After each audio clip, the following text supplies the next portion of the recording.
and music, a magic beyond what we teach here at Hogwarts. That is what Dumbledore says in the first Harry Potter book, and that if that doesn't tell you all about the power of music, then I don't know what else will.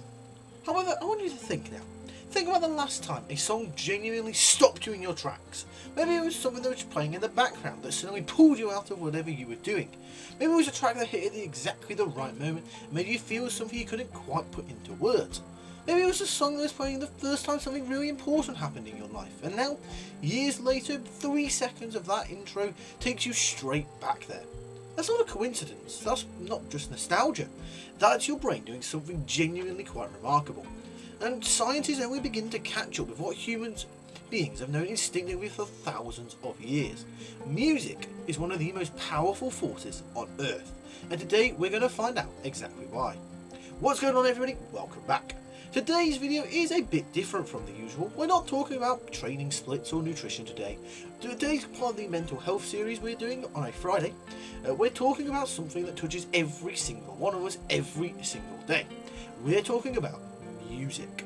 Specifically, why it works, what it actually does to your brain and your body, how to use it strategically depending on what state you're in, and why the right playlist at the right moment in the gym can genuinely be the difference between an average gym session and one of the best you have ever had. Let's get into it. Let's start with the science, because this stuff, I promise, it genuinely is quite fascinating. When you listen to music, your brain doesn't just passively receive it like a speaker playing a sound. It lights up. Multiple regions activate simultaneously. The auditory cortex processes the sound itself, but the limbic system, which governs emotion and memory, fires up almost instantly.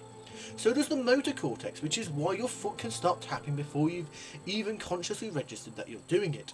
Music is one of the only stimuli that engages your whole brain at once. Here's where it gets interesting though. Music triggers the release of dopamine, the neurotransmitter most associated with pleasure, motivation and reward. The same chemical that fires when you eat something delicious or achieve a goal. Studies have shown that when people listen to music, they love and experience that spine-tingling feeling, what researchers call the chills or frisson. Their brain is releasing dopamine at levels comparable to eating or having sex. That's not poetic language, that's a measurable neurochemical event. But dopamine is just the beginning. Music also influences cortisol, which is your primary stress hormone. Research has consistently shown that certain types of music can lower cortisol levels, which is why music used in pre-surgical settings can reduce patient anxiety. It reduces your blood pressure, slows your heart rate, and activates the parasympathetic nervous system, which is your rest and digest mode. Other music, particularly fast-tempo, high-energy tracks, do the opposite. Your heart rate it tends to ramp up your sympathetic nervous system activity, which is your flight or fight response. Your heart rate will increase, your adrenaline will rise, your body will prepare for action. Music also has a profound relationship with memory. The hippocampus, which is your brain's memory center, is directly connected to the auditory processing regions, and they can fire together. This is why music is one of the most powerful memory triggers that exists. A song can bypass years of conscious thought and land you directly inside a specific moment, emotion, or feeling from your past. It's also why music therapy has shown remarkable results in patients with Alzheimer's and dementia. Musical memory is often preserved when other memory systems have significantly deteriorated. And then there's what researchers call entertainment. Your brain has a natural tendency to synchronize its rhythms with external rhythmic stimuli. When you hear a steady beat, your brain waves, your heart rate and breathing can literally begin to match it. This is why rhythm is so powerful. It doesn't just influence how you feel, it can physically alter your body's internal timing. Fast beat and your system will speed up. A slow, steady rhythm though, your system will follow in suit. All of this adds up to one conclusion. Music isn't just decoration. It's a direct line into your nervous system, your neurochemistry and your emotional state, and that means you can use it intentionally. So, knowing all of that science, how do you actually apply it? Let's go through the key emotional and mental states and break down what music actually works and why. The first one is when you are sad. This one may seem a little counterintuitive. Most people's instinct when they're low is to either force themselves into an upbeat music or completely avoid music altogether. However, research suggests something slightly different and more interesting. Listening to sad music when you're sad actually tends to be quite beneficial. There are a few reasons for this. First, it creates a sense of emotional validation. A feeling that your experience is reflected back at you reduces the feeling of isolation that often accompanies sadness. Second, sad music, particularly minor key, slow tempo, melancholic music, still triggers dopamine releases. The pleasure of the music itself coexists with the sadness of the emotion. It lets you feel it without being overwhelmed by it. What works here? Minor key music, slow to moderate tempo with some emotional depth. Think classical pieces, acoustic singer-songwriter music, certain jazz music as well. You're looking for music that matches your emotional register rather than fighting it. Let it meet you where you are. Things to avoid when you're feeling sad are aggressively upbeat or synthetic sounding pop. It creates a mismatch between the music and your internal state that can actually feel rather alienating rather than comforting. Next up is when you need to focus. This is where the research becomes rather nuanced, because the wrong choice here can actively make you worse at thinking. The key finding is a distraction principle. Music with lyrics, particularly in language you understand, competes directly with the language processing regions of your brain. If you're trying to write, read, code, study, your brain is trying to process language, and the lyrics in your headphones are fighting for the same neural bandwidth. Your performance will drop, you'll feel like you're concentrating but not as deep as you could be. What works, however, is instrumental music, ideally in the 60 to 80 BPM range. Think classical music is typically the most researched, which is the Mozart effect, and it's been largely debunked in its original form, but ambient classical does genuinely aid focus for many people by reducing distracting environmental noise and providing a steady, non-intrusive background. Lo-fi hip-hop also works for many people for the exact same reason. Brown noise and binaural beats in the alpha frequency range of 8 to 12 Hz have also shown promise for sustained concentration. Things to avoid here are music you love too much. This sounds a bit odd, but songs that have strong emotional attachment to pull your attention towards them rather than letting your work stay front and centre. Your focus playlist should be music you find pleasant but not fascinating. I did read something about video game music being really good for this. I'm not like the One-Winged Angel theme from Final Fantasy VII, but just like the general roaming theme from Final Fantasy VII, because it's designed to just play in the background whilst you're going about your day. So it could be worth looking into.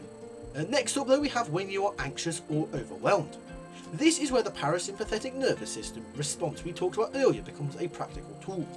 The most effective approach here is music around the 60 BPM mark, which is close to the resting heart rate. Your nervous system, through entrainment, starts to follow that rhythm. Breathing will slow, the heart rate will drop, and cortisol will decrease. It's essentially using audio to manually dial your system down. What works here is ambient music, nature soundscapes, and slow classicals such as Satie, Debussy, and early Bach. There's also a growing body of evidence around the specific track called Weightless by Marconi Union, which is developed in collaboration with sound therapists and has been studied for its measurable anxiety-reducing effects. Broadly though, slow, simple, lower frequency, no sudden changes in volume or tempo will do the trick here. What to avoid though is anything with an erratic structure, sudden or loud movements, or aggressive rhythms. Also avoid lyric-heavy music, as your anxious mind will latch onto the words too much. And finally for now, when you need a mood lift, this is the most straightforward application. Major key, moderate to fast tempo music, things you associate with positive memories or experiences, can work. The dopamine system responds strongly to music familiarity combined with novelty, so songs you love but still find exciting work best. What works are your personal favourites. Genuinely, the research here consistently comes back to music that has personal meaning and positive association for the listener. Tempo of around 120 to 140 BPM correlates with elevated mood in most studies. Think upbeat pop, funk music, soul music, certain electronic music as well. Basically anything that makes you feel good. I mean, Feel Good Inc. by the Gorillaz could be a starting point. The important thing here isn't to chase it. If you're low and you put on a high energy music expecting to flip a switch, it often doesn't work, and the gap between what you're feeling and what the music is projecting can make you feel worse. Mood elevation music, using music to elevate your mood tends to work better when you're already in a neutral state and using the music to climb rather than trying to use it to escape a dark place. It's technically not a mood, so basically when you're trying to sleep, you want to try and keep it nice and simple. Some slow tempo, 60 BPMs or below, no lyrics, no sudden changes, just some low frequency instruments. Familiar music is better than unfamiliar music. Your brain can stay alert with new music because it doesn't know what's going next. However, for trying to sleep, classical or ambient music is ideal. The goal is to give your brain something just engaging enough to stop it racing with thoughts, but not engaging enough to keep it alert. Now, let's bring this home, shall we? Because for anyone who trains seriously, this is where music might have the single most practical and immediate impact on your life. The gym is one of the most well-researched environments when it comes to music and performance, and the findings are consistently powerful. Tempo is the primary driver. Music in the 130 to 145 BPM range has been shown across multiple studies to be the sweet spot for high-intensity training. It matches the rhythm of physical output and drives a higher rate of perceived exertion, meaning you work harder without feeling like you're working harder. Your body will sync to the beat, and that beat can pull you forward. It masks your fatigue. This is one of the most significant effects. Music can reduce the perception of effort. Studies have found that reductions in perceived exertion of up to 10 to 15% when training with music versus when training without. That's not trivial. That's the difference between stopping a set early and grinding out the reps that you actually need. Music doesn't reduce the physical work being done, it just changes how your brain processes the signals of discomfort coming from your body. It competes with those signals for your attention and it wins. It delays the point at which you want to quit.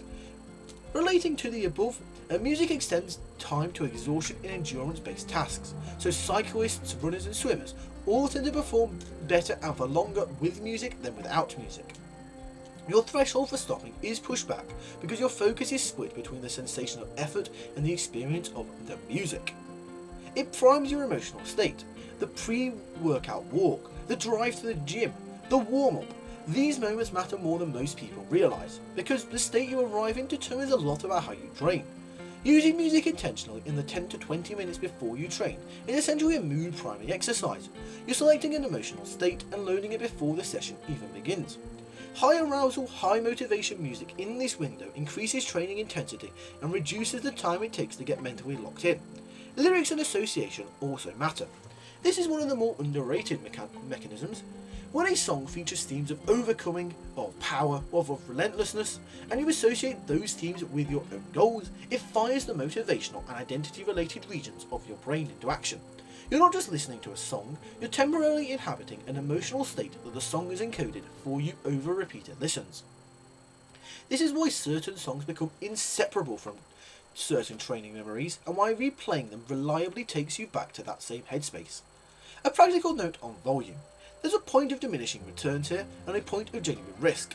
Listening above 85 decibels for extended periods can cause cumulative hearing damage over time. Most people train significantly louder than this. The practical recommendation is keep it high enough to lock in, but consider using volume strategically, louder for your heavier sets, lower during rest periods. Your ears are worth protecting for the next 50 years of training. So what should your gym playlist actually look like then? Use fast tempo music, 130 BPM and above. High energy music with personal meaning and positive training associations, familiar enough that you're not distracted by novelty, but varied enough that it doesn't become background noise. Build different playlists for different sessions. Your heavy compound days might mean something different from your cardio days or your accessory work. Here is what I want to take you away from this though, is that music isn't just background noise.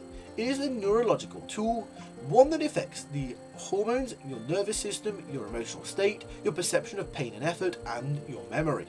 Human beings have been using instinctively for tens of thousands of years. So now that we understand enough of the science to use it deliberately, make sure you build your playlist with intention, match the music to the moment, and the next time a song hits you somewhere deep, just remember that it's not magic. That's your brain working exactly the way it was built to, but it sure will feel like magic. Expelliarmus. So that is all for now. What do you think? Is music pure magic, and what is your favourite song? Let me know in the comment section down below. If you've enjoyed this video, then be sure to give it a thumbs up and click the subscribe button if you're new around here. That is all for now, so thank you for watching, and we'll see you later. Peace!